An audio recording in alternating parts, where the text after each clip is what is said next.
Joseph. How are you doing?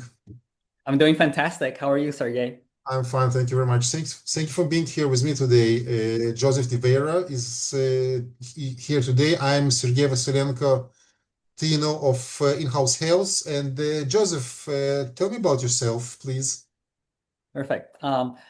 Currently, I'm the Chief Nursing Officer of NP Hub and NP Hire. We built the first NP specific job board used by the major healthcare organizations such as USC, UCLA, and Lee Health. In my prior role, I was ACNO for the Level 1 Trauma Center of University of Washington. Not sure if you know, do you know the show Grey's Anatomy by any chance, Sergey? No, sorry. Yeah. Yeah. So the inspiration behind that show, Grey's Anatomy, was Harborview Medical Center, Oh, the hospital that I led during the pandemic. that's a nice fun Led, fact. yeah, Okay. I mean, yeah, I, led I them to did their hear about the show, but I just never saw it. led them to their first magnet designation and also decreased the RN vacancy rate from 16% to 3%. And it was actually during this time that I found my why because I was having a lot of difficulty with hiring various roles, specifically nurse practitioners. And for me, the best way to learn about something is to write about it. So serendipitously, I was in my MPH program in Harvard during that time. So I wrote this research paper, discovered that there's going to be a 120,000 shortfall of providers by 2030. And the key to solving that is optimizing the APP pipeline. So from there, I was able to join NP Hub as their chief nursing officer. And as I've said, we launched the first NP-specific job board a couple of months ago, and right now we have more than 10,000 candidates in that platform. I also have a doctorate in nursing practice from Cal State University, an MBA from MIT, and an MPH from Harvard. It's an honor to be here. That's really wow. So actually, a fun fact, I'm in the middle of my executive MBA program myself. So I feel you, and it's really interesting. It's so much experience and so much knowledge. I'm jumping on those calls with nursing leaders, people who have the voice in the industry and all that, speaking about problems. And I have a couple of questions for you. I would start with asking you, what inspired you to move away from the bedside to executive or technical or other roles you've been doing recently? Was there a moment you felt you could create more impact or, ever tempted to go back? Yeah. Yeah, I think there's a lot. That's a very deep question, Sergey, first of all. I think what inspired me was when, as an ACNO, when our team led the transition from Cerner to Epic. Don't get me wrong, it was very painful. It probably decreased my lifespan by a couple of years. Oh my God. But Oh but my God. however, once it was optimized, we had access to the dashboards, machine learning, nursing documentation was streamlined. And this is where I discovered how we can leverage technology to supplement and maximize the scope of practice of nurses. Just as you espoused earlier, that there is a nursing shortage. So it is imperative that nurses actually function at the top of their licenses. And one more thing that inspired me is to maximize my scale of impact because obviously, where if you're an ACNO or a CNO for a hospital or a hospital system, you're only able to affect the patients in that particular hospital system. So that's why I really wanted to be more involved in technology, wherein I can have an impact at the macro system level. And that is what I found in and partaking leadership roles in technology companies such as NP Hub. And the last question that you ask is, am I tempted to go back? Um, certainly. I mean, I'm sure you can speak to this as a nurse. Although you can pilot projects, nothing beats seeing your patients actually get better and getting feedback from their families as well. So I do miss it. I'm hoping to get some shifts probably in the Oh, future or seriously? Oh, but yeah, it's just but whenever I get the chance, whether with family to conduct wound care, administer insulin, I try to do it as much as I can because once a yeah. nurse, you're always a nurse, regardless of your setting. That is so much true. Yeah, you just said that this is a deep question, so this is a deep answer. Yes, and I can share my own experience. It took me a whole year to understand that I want to leave bedside nursing. It was a lot of doubt and a lot of considerations. Am I ready? Am I really doing the correct thing, the right thing? But like what resonated now with your answer is you want to create a wider impact. You can go and step outside of your unit, your hospital, your organization, whatever, and still do something that will have a very wide impact on a wide scale, nation scale, maybe even world scale, you know? Yeah. Great. There's a lot of talk about innovation and technology in nursing, which we just mentioned it. And if I wanted to ask you, what would you say to a nurse who is caring about innovation but doesn't know where to start? Or maybe, is there any myth about nurses and technology or leadership you would like to challenge? Yeah. I Change is not something you can execute with a stroke of a pen. It's an evidence-based practice exercise by which you need to align with all the interdisciplinary forces to your side. Hence, if I was to advise nurses, the first key is collaboration at the unit level. What Nice. does this mean? Be involved in quality improvement projects. Maybe even share your unit practice council, because that is how you can actually see how you can become a catalyst of change. And the beauty of unit practice councils is it involves different facets of the healthcare ecosystem.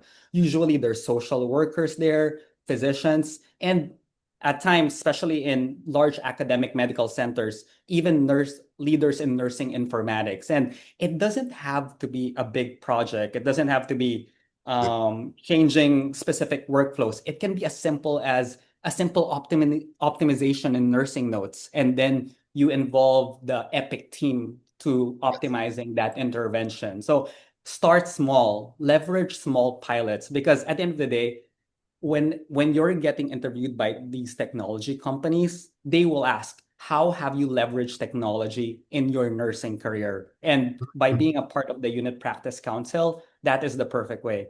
At a higher macro system level, if your hospital has a nursing informatics council, raise your hand. I mean, like, do everything possible to partake in that discussion, because you will truly learn a lot on how everything is made at the back end.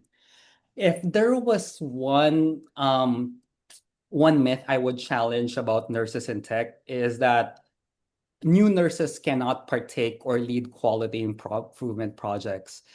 Actually, they nurses that are fresh off the nurse residency program, and I'm talking from experience as well, I noticed that their feedback is quite insightful because they have fresh eyes, meaning they don't have any bias on how it's been done for the past 10 to 20 years. So, and in the literature, there's actually an exact term for that, which is called reverse mentoring. So the more you can leverage and capitalize their insights, the more successful your project will be. Yeah, absolutely. And I will say gently, in our profession, there is a huge problem. It goes to other professions too, but in nursing, it's a thing when the leadership and people who actually dictate the tone, let's say, have been students or fresh nurses a long time ago, like really long time ago. And this fresh perspective of new grade graduates and so on is very important because they're also coming from a very changing world. The technology they use at home and not using hospitals is a thing. Mhm. Great. You're speaking my language. What excites you most about tech-enabled care? Like, what role should nurse leaders play in shaping it? If you will like build only one tool hospitals truly need, what would it fix? I think leveraging technology to ensure that there is equitable care across the healthcare ecosystem. Let me give you an example. When we built NP Hire, we diversity, equity, and inclusion was a strategic imperative. And by through my MPH in Harvard, I learned about machine learning, Mhm. matching technology to ensure that you're able to deliver culturally congruent care. So that is something that we actually programmed into NP Hire, wherein, for example, nurses that for hospital systems that are located in ethnic enclaves, meaning, for example, Yeah. for Los Angeles County, there's a large Filipino or Latinx population. We're able to program into our technology that if a specific nurse speaks Tagalog or Spanish, Mhm. they will be notified and they will actually be ranked higher for those jobs. And the hiring supervisors will have that data as well. And through that, we're able to ensure that the nursing workforce will serve a patient population that they can relate to. And I think that is very important. From another perspective, from a patient care perspective, as you know, the healthcare system is going through a transformation from fee for service to a value-based purchasing model. That means healthcare organizations are not being paid for every X-ray or every admission. They're being paid based on the quality of their outcomes, such as infection prevention and readmission reduction and preventable hospital utilization. So what does this mean? The hospitals not only need to worry about patients when they're in front of them, but even when they're in the community. So I think it is imperative for hospitals to leverage technology for early detection because at the end of the day, a strategy without data is just poetry, right? So what they need to do is to leverage remote patient monitoring, meaning have some sort of mechanism, whether it's vital signs that can speak with Epic or Cerner, and have that data transmitted to leadership and nurses to ensure that they can leverage interventions to prevent unnecessary hospitalizations. The hospital wins because they can prevent unnecessary utilization and reduce readmissions and avoid penalties in the process. The patient wins because now, whenever you're in the hospital, based on the literature, you're actually more at risk for infection, falls, and actually their activities of daily living, their level of independence decreases with more hospitalization. So I think it is imperative to ensure that there is adequate care coordination through remote patient monitoring and AI. That's great stuff. I'm a big advocate of value-based care. I think it puts the patient in the center as an opposite to other models as fee for service and etc. And you're absolutely right. Preventive medicine and follow-up medicine post-procedure outside a hospital definitely in the longer, maybe that wasn't even long run, it saves money to the organizations too, because people don't get nosocomial infections and they don't rehospitalize themselves and they don't need an expensive treatment. After all, it's very simple mathematics. Mhm. Yes, the unit economics makes sense. Yeah, I'm yeah, sure you took exactly, from your exactly. MBA, And executive MBA. I oh apologize. yeah, yeah, yeah, yeah, yeah, yeah. Executive MBA. Executive. It's actually I have another master's in the. I'm sorry, in public health, and so what you just said relates very much. Last question, with your permission, about technology and nursing in general. How do you think technology can be related, or maybe try to tackle that huge, huge problem of nursing shortages that everybody is experiencing now, not necessarily in the US, but mostly. Yeah. With regard to technology, we really need to be conscientious on how we utilize it, meaning AI should not be used to replace nursing, but supplement care in order to maximize the scope of practice of nurses. Meaning that what nurses should be responsible for procedures, medication administration, but the nurses have to maybe answer the phones or do these robotic intakes upon admission. Maybe those are things that a virtual nurse or AI can help them with. Because guess what? As I've said, we have an aging population and people are living longer. So hospital systems will be very stressed in the next 10 years. And it will probably affect both of us as well. Hopefully not too soon. I don't think we're going to It's retire a in the next years. But it's a but combination of people living longer and yeah, also unfortunately becoming more chronically ill because it kind of comes together. yeah, there will be more emphasis on chronic disease management.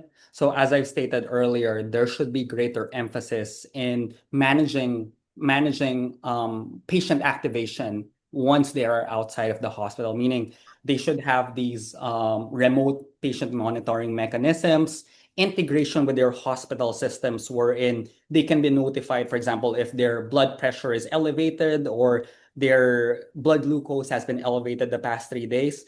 Perhaps the hospital system can leverage that data to ensure that they have an automatic outpatient visit, whether it's with a physician or nurse practitioner or APP, to ensure that they are able to avoid that acute hospital stay.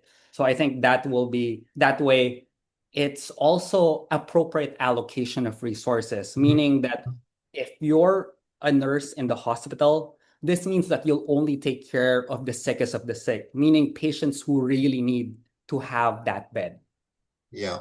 Once somebody told me that the only reason people get to the hospital is because of the nurses. And I was like, I never thought about it. And then I was like, this is absolutely 100% true because if there is a procedure done by a doctor, you don't need any more supervision. You can go home.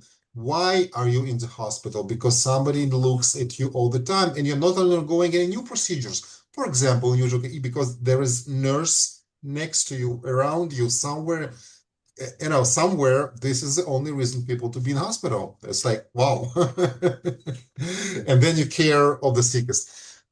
Joseph, it's been a great talk. I enjoyed it so much. Thank you for being here with me today. And until we see again. Thank you so much. And if there are any healthcare leaders looking to hire and nurse practitioners, please feel free to contact me at joseph@nphub.com. But it was an honor, Sergey. Thank you for giving me this opportunity to share my For insights. being here. Have a good day. Have a good day.